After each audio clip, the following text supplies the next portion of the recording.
ஆசீர்வதிக்கப்பட முடியாத நிலையில நீங்கள் இருக்கலாம். அது கீழே இருக்கிற நிலைமையை பார்க்காதீங்க.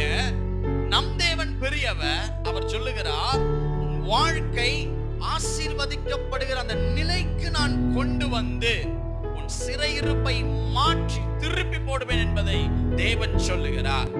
கீழே இருக்கிற அந்த நிலைமைகள் அல்ல, கர்த்தர் மேலான ஆசீர்வாதங்களை சாதாரணமான கூட்டத்துக்கு தரப்போகிறார்.